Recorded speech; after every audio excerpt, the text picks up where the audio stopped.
하나님 말씀 전하겠습니다. 우리 교회가 킬라라를 떠나 이곳 아타몬으로 왔을 때 저는 여러분들에게 목회를 다시 시작하는 마음으로, 교회를 새로 개척하는 마음으로 목회하겠다고 말씀을 드렸습니다. 그리고 그때 하나님은 우리 교회 성도들에게 신앙의 기초를 체계적으로 가르치고, 그래서 성도들의 믿음이 성장해 갈 수 있도록 저에게 신앙의 길 메시지를 준비하게 하셨어요. 그래서 저는 교회, 예배, 봉사, 헌금, 선교 등 신앙에 꼭 필요한 주제 10개를 정해서 지난 9주 동안 하나님의 말씀을 전하며 함께 신앙의 길을 순례해 왔습니다. 오늘이 그 신앙의 길 순례의 마지막 시간 10번째입니다.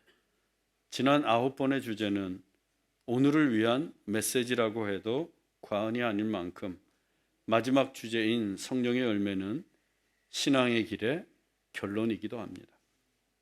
신앙의 길은 곧 성령과 동행하는 순례이기 때문입니다. 성경을 통해 나타난 하나님의 역사는 크게 세 시기로 구분할 수 있습니다. 첫째가 성부 하나님의 시대입니다.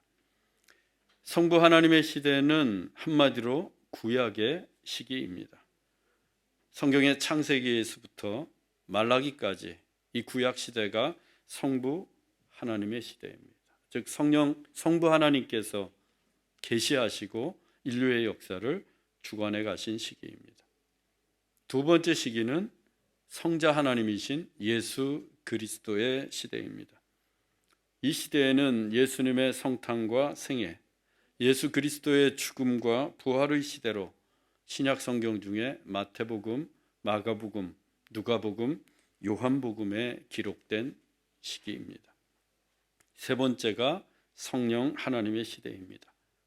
이 시대는 예수님이 승천하시고 성령님이 오순절에 강림하신 날로부터 시작이 됩니다. 성경에서는 사도행전부터 요한계시록까지가 성령의 시대를 기록하고 있습니다. 그러면 이 성령의 시대는 언제까지 계속되는가? 주님이 다시 오실 때까지, 예수님의 재림의 날까지 성령의 시대는 계속 이어집니다.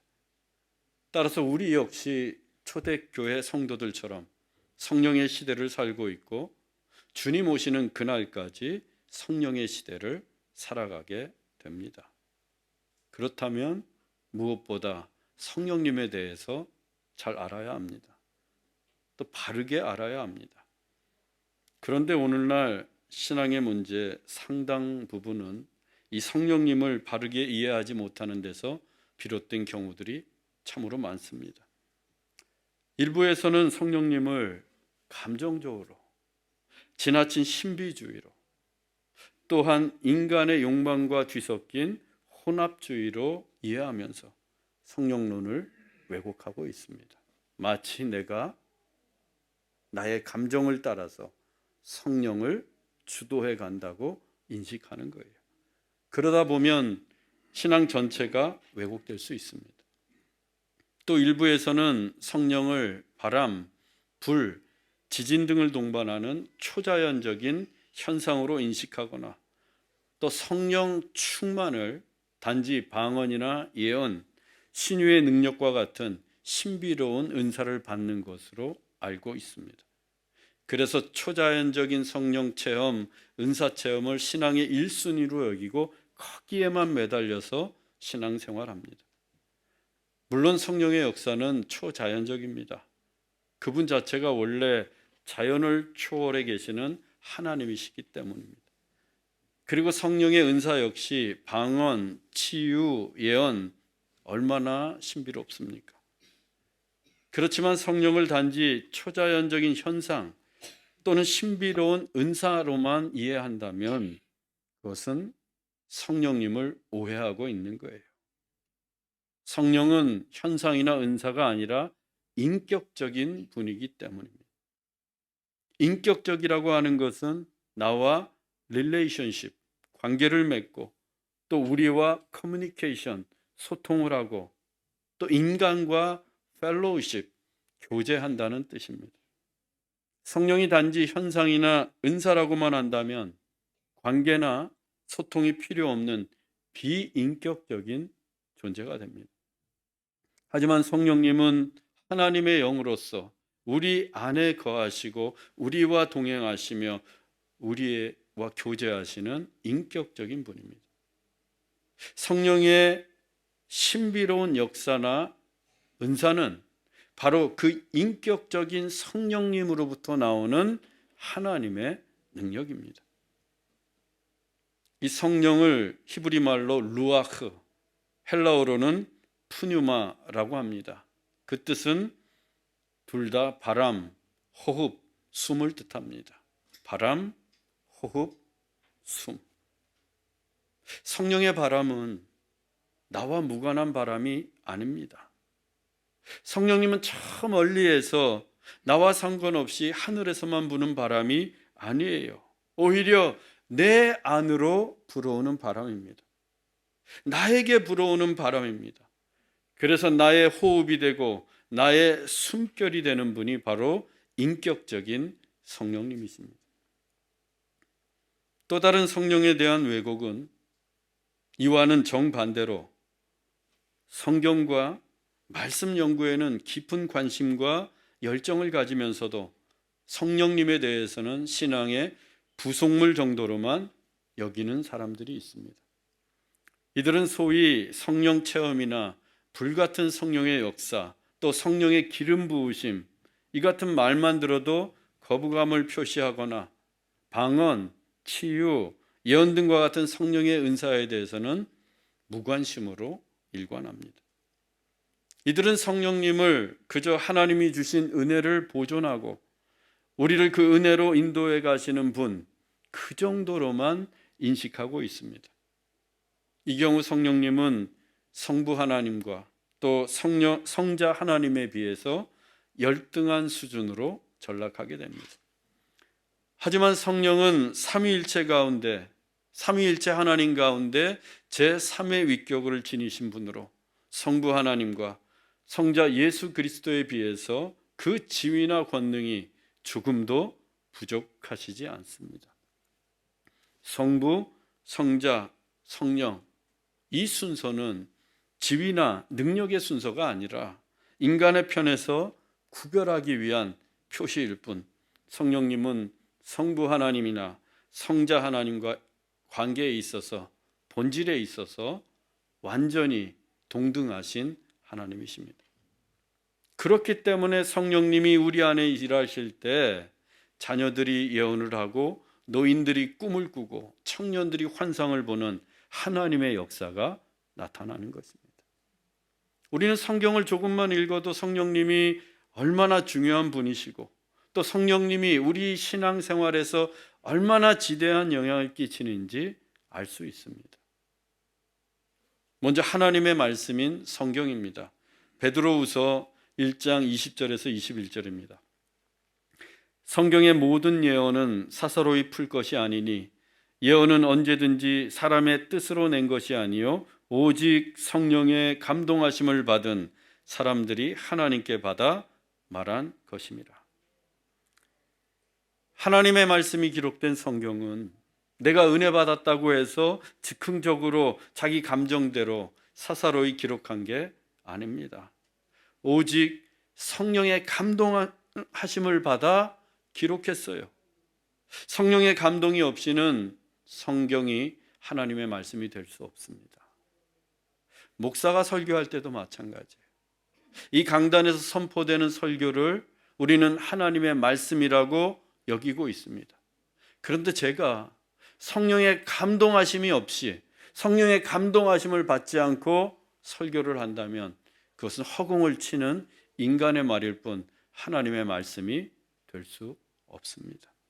성경을 읽을 때도 마찬가지. 성령의 감동하심 속에서 성경을 읽을 때 그 문자가 하나님의 음성이 되어 내 귀에 들려오는 것입니다. 그래서 성경의 원저자를 성령님이라고 하는 거예요. 예배도 마찬가지입니다. 요한복음 4장 24절입니다. 하나님은 영이시니 예배하는 자가 영과 진리로 예배할지니라. 우리가 몸을 움직여서 이곳에 나와 하나님을 예배하지만 예배는 무엇보다 영적인 행위입니다. 그래서 하나님께 드리는 예배는 영과 진리로, 즉 성령으로, 성령의 인도하심을 따라 드려야 합니다. 그때 하나님이 찾으시는 예배가 됩니다. 기도도 마찬가지입니다.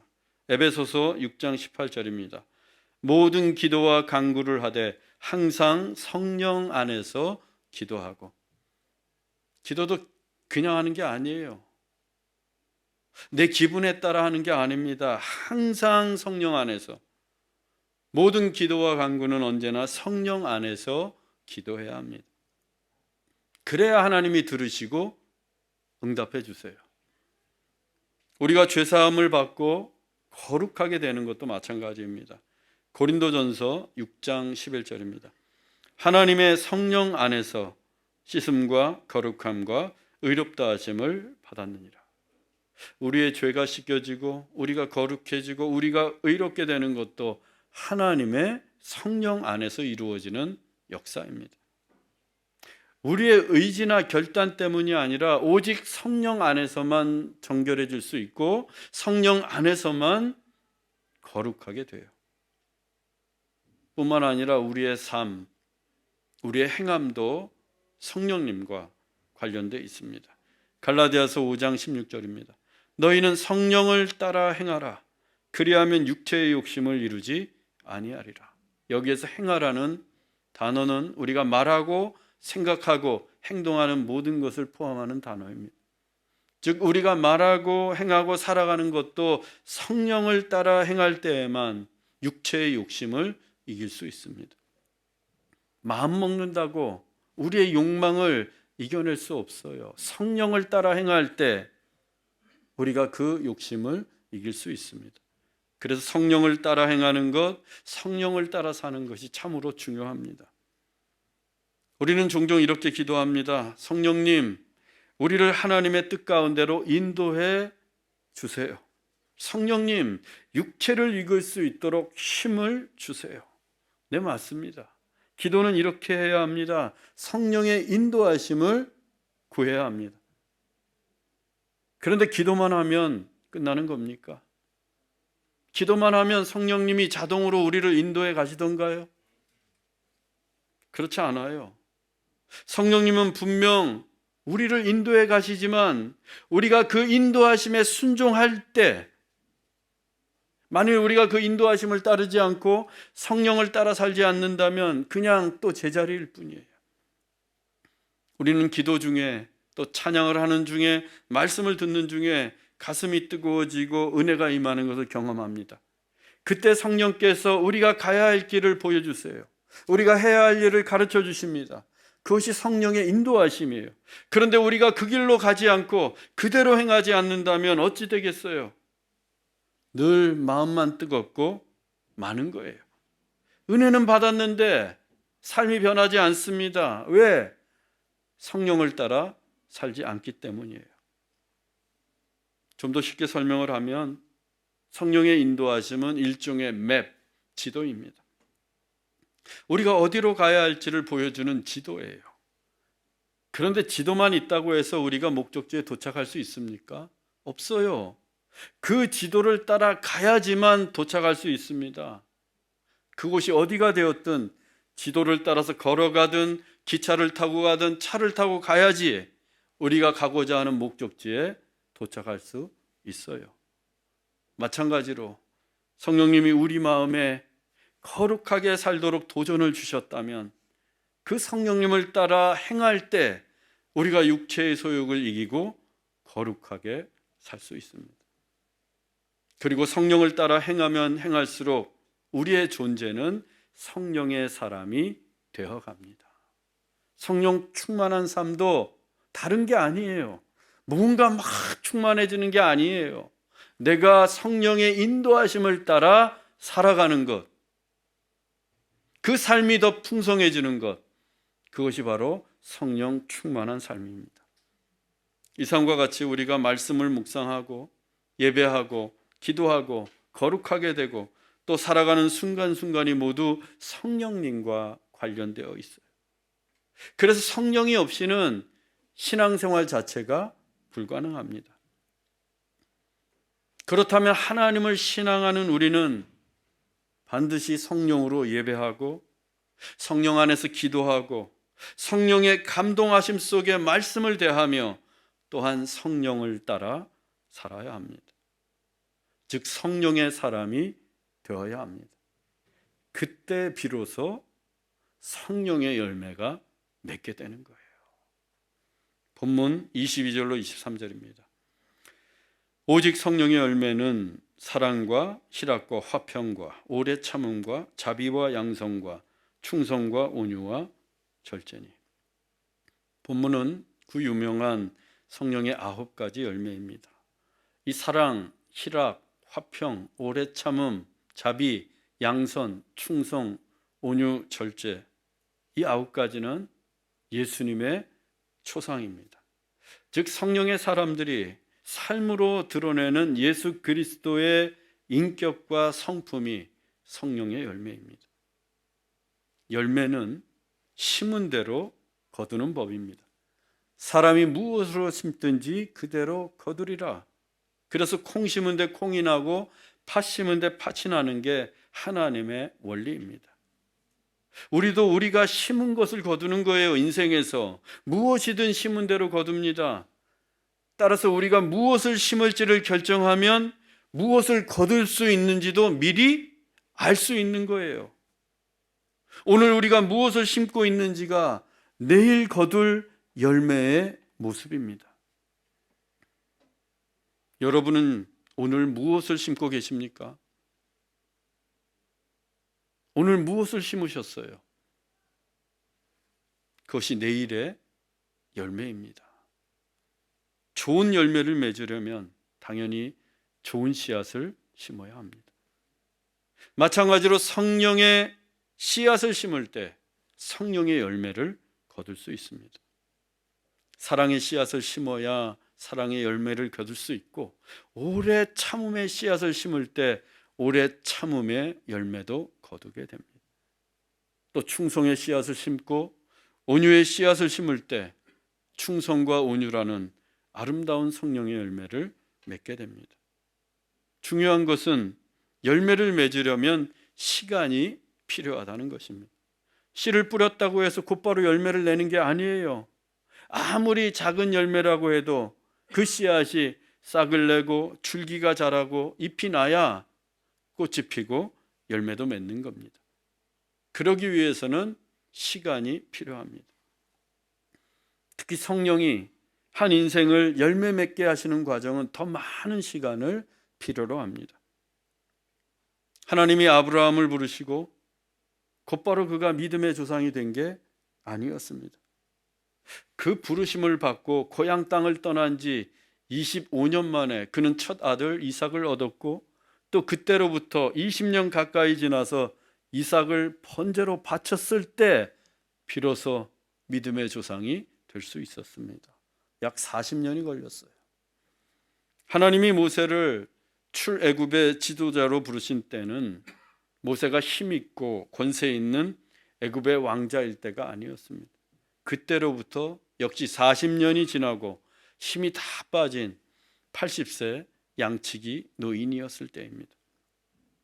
다윗이 사무엘 선지자에게 왕으로 기름 부음을 받고 곧이어서 왕이 된 게 아니었어요.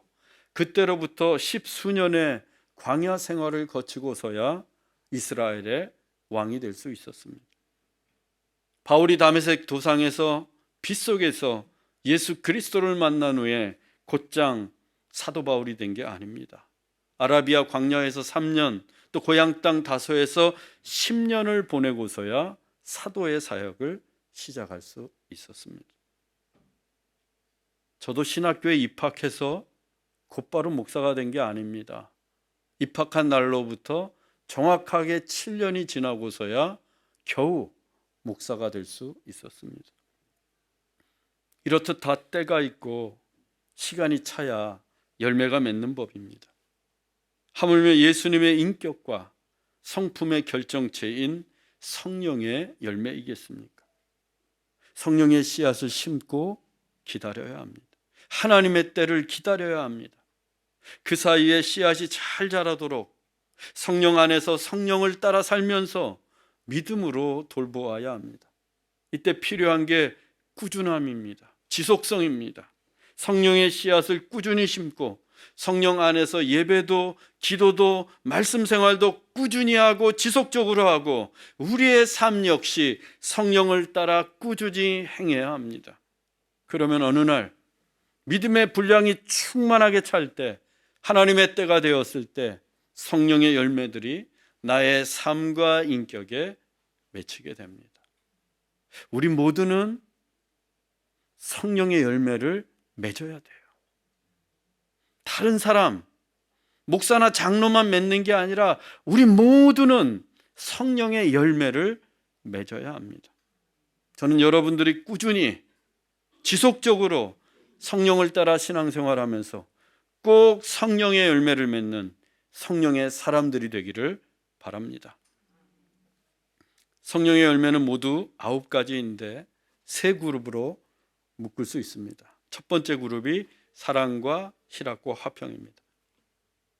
이 열매들은 성령의 열매 중에서 가장 우선시되며 특히 하나님과 관련되어 있습니다. 사랑, 희락, 화평은 하나님과 관련된 열매입니다. 먼저 사랑은 하나님을 향한 사랑입니다. 하나님에 대한 사랑이에요. 이때의 사랑은 아가페입니다. 하나님이 우리를 아가페, 조건 없이 사랑하시듯 우리도 하나님을 아가페, 조건 없이 사랑할 수 있어야 합니다. 내가 무엇을 얻기 위해서, 내가 무엇을 이루기 위해서 하나님을 사랑하는 게 아니라 하나님이 우리를 아무 조건 없이 사랑하시듯 우리도 하나님을 아가페, 조건 없이 사랑할 때 성령의 첫 번째 열매인 사랑을 맺을 수 있습니다. 희락은 주 안에서의 기쁨입니다. 우리의 기쁨은 환경에 따라서 얼마든지 변할 수 있습니다. 오늘은 기뻤는데 내일은 슬플 수 있어요. 또 어떤 사람에게는 기쁨이 되는 일이 누군가에게는 슬픔이 될 수도 있습니다. 가령 한 반에서 1, 2등을 다투는 학생들이 있었는데 시험 결과 1등을 하는 학생에는 그 결과가 기쁨이지만 2등을 하는 학생에게는 저 같으면 기뻐하겠는데 또 누군가에게는 큰 슬픔이 될 수도 있어요. 그러나 주 안에서의 기쁨은 상황이나 환경에 따라 변하지 않습니다. 주님이 언제나 동일한 분이시듯 주 안에서의 기쁨은 한결같은 기쁨입니다. 그래서 사도 바울이 그렇게 주 안에서 기뻐하라, 내가 다시 말하노니 주 안에서 기뻐하라 라고 썼던 거예요. 그리고 화평은 하나님과의 화평입니다. 이 화평으로 번역된 헬라어가 에이레네인데 이 단어는 단순히 심리적인 평온함을 말하는 게 아닙니다. 하나님과 인간 사이의 관계가 회복된 평화, 즉 하나님과 화해를 이룬 평화를 뜻합니다. 하나님과 화해를 이룬 평화. 우리가 깨어졌던 하나님과의 관계를 회복하고 하나님과 화해를 이룰 때 하늘에서 평화가 임하게 됩니다. 우리의 삶 가운데 하나님의 평화가 임하게 되는 거예요. 그때 화평의 열매를 맺을 수 있습니다. 이 세상에는 평화가 없습니다. 참된 평화가 없어요. 전쟁과 싸움과 다툼이 더 많은 것이 이 세상입니다. 지금 이 시간에도 세상에서는 총성과 포성이 끊이지 않습니다. 평화는 오직 위로부터, 하나님으로부터 내려옵니다. 그래서 화평의 열매는 하나님과 더불어 누리는 평화입니다. 이렇듯 사랑과 희락과 화평은 하나님으로부터 내려오는 은혜의 선물임과 동시에 우리가 하나님을 향한 우리의 열매입니다. 우리의 신앙에 성령의 열매가 맺게 된다면 하나님을 조건 없이 사랑하고 주 안에서 항상 기뻐하고 하나님과 더불어 참된 평화를 누리게 될 줄로 믿습니다. 두 번째 목록은 오래 참음과 자비와 양선입니다. 이것은 사람과 관련된 열매입니다. 사랑 희락 화평이 하나님과 관련된 것이라면 오래 참음, 자비, 양선은 우리 사람끼리, 사람 사이에 관련돼 있습니다.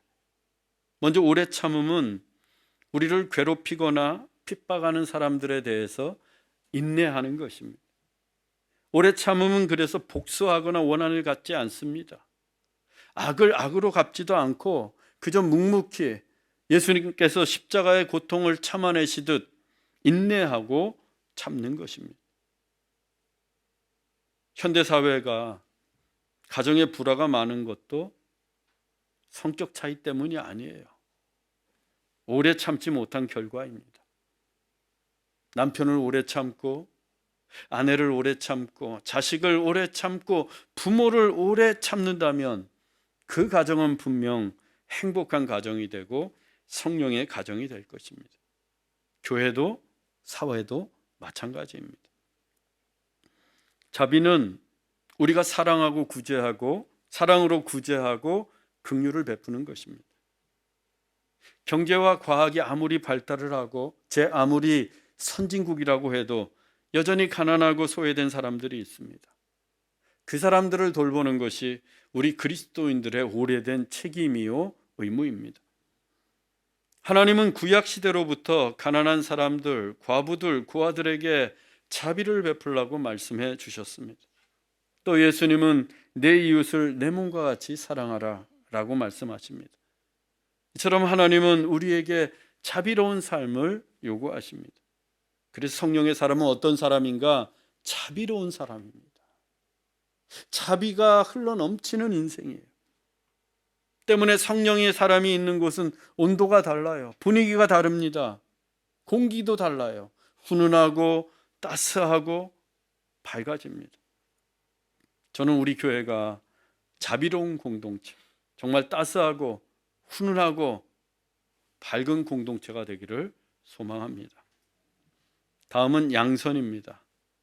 양선을 영어로 goodness라고 하는데 이 양선은 비열함이나 이기심이 없는 선한 행동과 선한 말로 사람을 대하는 것을 뜻합니다. 비열함이나 이기심 없이, 즉 진실되고 정직한 마음을 가지고 선한 말을 하고 선한 행동을 함으로써 사람을 대하는 것, 그것이 goodness, 양선입니다.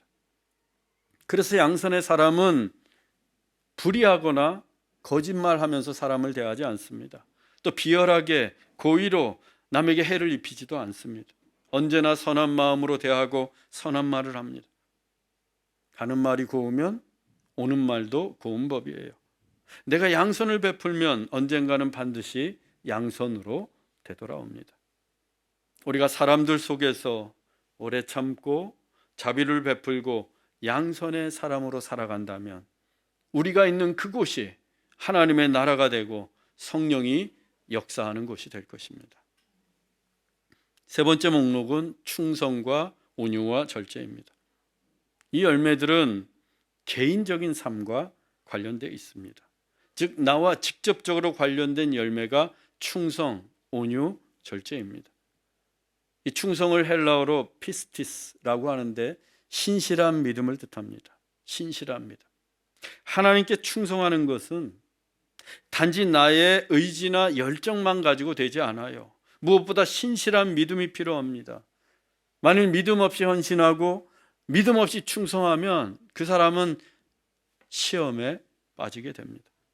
그래서 성령께서 우리의 믿음을 더욱더 신실하고 견고하게 뿌리내리도록 인도해 가십니다. 그 성령의 인도하심에 내가 믿음으로 순종할 때 충성의 열매를 맺게 됩니다. 그래서 성령이 인도하실 때 믿음으로 순종하고 믿음으로 헌신하는 게 중요합니다. 남의 눈치 볼 필요 없어요. 다른 사람 기다릴 필요 없습니다. 하나님이 마음을 주시면 믿음으로 순종하고 믿음으로 헌신하면 충성의 열매가 맺게 되는 거예요. 온유는 특별히 예수님을 본받는 것입니다. 예수님께서 나는 마음이 온유하니 내게로 와서 배우라 라고 말씀하셨습니다. 온유함은 배워야지 얻을 수 있는 거예요. 예수님은 우리가 온유한 자가 되기를 원하십니다. 그런데 이 온유는 단순히 온순하고 부드러운 성품이거나 혹은 우리의 타고난 천성이 아닙니다. 타고난 천성이 굉장히 평안한 사람이 있어요. 온순한 분이 계십니다. 그렇지만 성경은 그것을 온유라고 말하지 않아요. 왜? 온유함이란 성령님에 의해 길들여진 성품이기 때문입니다. 사도 요한의 본래 별명이 우레의 아들이었습니다. 우레의 아들. 그만큼 천둥벌거숭이 같은 불같은 성질을 지닌 사람이었어요. 하지만 성령에 길들여진 사도 요한은 누구보다 온유한 사도가 되었어요. 그래서 별명도 바뀝니다. 사랑의 사도로. 실제로 그가 쓴 요한 일서를 보면 그의 온유함이 행간마다 단어들마다 진하게 묻어나오는 것을 알게 됩니다. 이를 통해 알 수 있는 것은 원래 내가 온유하지 않았어도 내 성격이 불같았어도 얼마든지 온유해질 수 있다는 겁니다. 성령님의 길들여지기만 한다면. 세상을 바꾸는 것은 분노가 아닙니다. 온유함이에요. 온유한 모세가 이스라엘을 바꾸었고, 온유한 사도 요한이 교회를 바꾸었고, 온유하신 예수님이 온 세상을 바꾸셨습니다. 우리도 성령에 길들여져서 온유의 열매를 맺고 우리의 가정과 교회와 세상을 바꾸어 가기 원합니다. 마지막으로 절제입니다. 온유가 성품이라면 절제는 실질적인 삶입니다. 우리는 매사에 절제할 수 있어야 합니다. 인생의 문제는 언제나 절제하지 못할 때 벌어집니다. 지나친 욕심을 부린다거나 과도하게 말을 많이 한다거나 내 뜻을 막무가내로 고집하는 것도 다 절제하지 못해서입니다. 말하는 것도 행동하는 것도 생각하는 것도 절제가 필요합니다. 근심하고 염려도 절제하지 않으면 마음의 병이 돼요. 불면증까지 생기게 됩니다. 절제가 안 되니까. 칭찬도 계속 들으면 귀에 거슬리듯이 아무리 옳은 말과 행동이라고 해도 절제하지 않으면 오히려 역효과가 납니다. 설교가 하나님의 말씀이라고 해서 제가 여기에 서가지고 3시간, 4시간 설교한다고 생각해 보세요. 절제하지 못하고. 역효과 납니다. 또 쇼핑하고 꾸미는 것도 절제가 필요해요. 먹는 것도 절제해야 합니다. 그래야 건강한 몸을 유지할 수 있어요. 그래서 절제야말로 우리의 인격을 고상하게 만들고 또 균형 잡힌 삶으로 인도합니다. 저는 여러분들이 매사에 절제함으로써 고상하고 균형 잡힌 성령의 사람이 되기를 원합니다. 이상과 같이 성령의 열매들에 대해 살펴보았습니다. 꽃은 화려해 보이지만 본질은 아닙니다. 본질은 열매입니다. 우리의 신앙도 겉으로 드러난 지위나 직분과 같은 치장이 아니라 삶에서 거두는 성령의 열매가 본질입니다. 그래서 예수님이 이같이 말씀하셨습니다. 마태복음 7장 17절 20절 말씀입니다. 좋은 나무마다 아름다운 열매를 맺고 못된 나무가 나쁜 열매를 맺나니 이러므로 그들의 열매로 그들을 알리라. 화려하게 핀 꽃이 아니라 열매로 나무를 알 수 있습니다. 좋은 나무인지 못된 나무인지 열매가 알려주는 거예요. 우리가 성령의 사람인지 아닌지도 성령의 열매로 알 수 있습니다. 아무리 교회 오래 다녔다고 해서 또 목사 장로라고 해서 또 열심히 사역한다고 해서 그것이 본질이 아니에요. 성령의 열매는 우리가 성령 안에 거하며 꾸준히 성령을 따라 행할 때 맺을 수 있는 겁니다. 그리고 그 열매로서 참된 성령의 사람임을 알게 되는 거예요. 사랑하는 형제자매 여러분, 성령으로 예배하시고 성령 안에서 기도하십시오. 그리고 성령의 인도하심을 따라 말하고 행동하고 생각하십시오. 언제나 성령과 동행하시며 성령의 임재를 충만히 누리는 성령의 사람이 되십시오. 어쩌다 한두 번이 아니라 날마다 꾸준히 지속적으로 성령의 사람으로 살아가십시오. 그래서 사랑과 희락과 화평과 오래 참음과 자비와 양성과 충성과 온유와 절제라는 아름다운 성령의 열매들이 우리의 삶과 인격에 풍성히 맺게 되기를 주 예수 그리스도의 이름으로 축원합니다. 기도하겠습니다. 사랑의 하나님, 지난 10주 동안 신앙의 길을 순례하게 하시고 오늘 그 마지막 여정을 마치게 하시니 감사합니다. 이 신앙의 길의 순례를 통해 우리의 믿음이 체계적으로 세워지게 하시고 우리의 신앙생활이 더욱더 성숙해지게 하옵소서. 특히 성령 안에서 신앙생활하게 하시고 성령을 따라 사는 성령의 사람이 되길 원합니다. 그래서 우리의 모습에서 사랑, 희락, 화평, 오래 참음, 자비, 양선, 충성, 온유, 절제와 같은 성령의 열매들이 풍성히 맺히게 하옵소서. 길이요 진리요 생명이신 예수 그리스도의 이름으로 기도하옵나이다. 아멘.